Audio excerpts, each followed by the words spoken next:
Hi, Josh. Hi, Amanda. What are we going to talk about today? Well, I had a potential client come in to see me that had a diagnosis of dementia, and they wanted to know what they needed to tell their employer and when. And, it's funny, we think about these diagnoses of dementia or other memory impairment conditions, and we think, well, these are things that affect people later in life, maybe outside of their working years.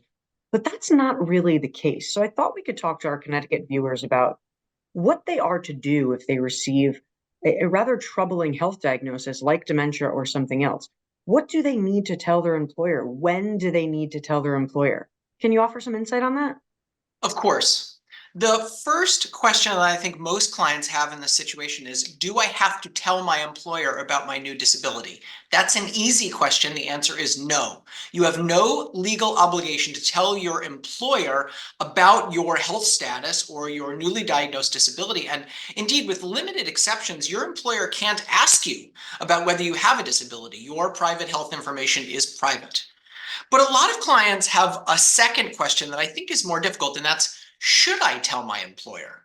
Of course, you're free to tell your employer if you have a disability. Some people are afraid that their employer might discriminate against them or retaliate against them, and that is certainly something we see, but that's hopefully by far the minority of the reaction of most employers. I hope most employers want to work with their employees to try to help them figure out how can they do their jobs despite their disability. So I think you might ask yourself these two questions. Number one, can your disability affect your ability to do your job?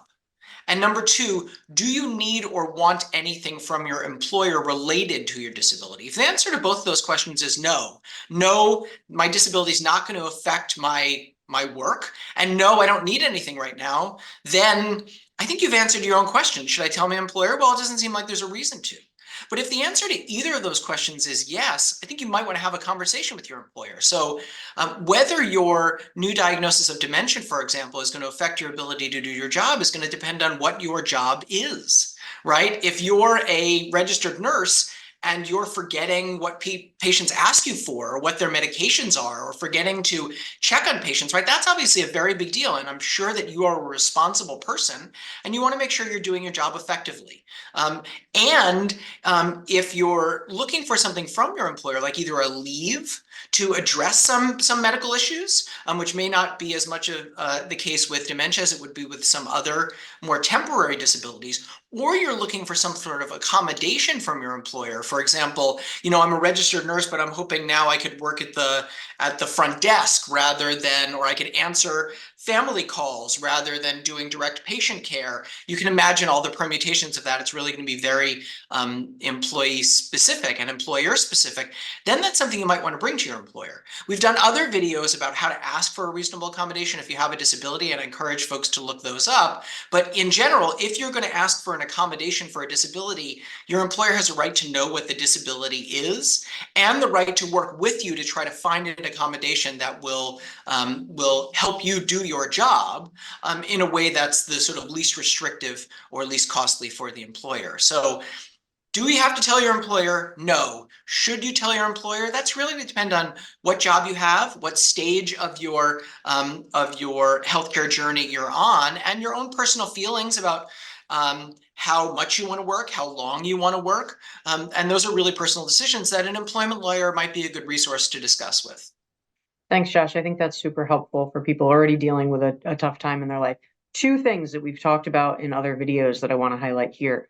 Number one, if you do need something, so you make the decision of, yes, I'm going to tell my employer and I'm going to request something, think about doing that in writing. You want to make sure this is a serious, communication that you're having at work. This is an important communication that you're having at work.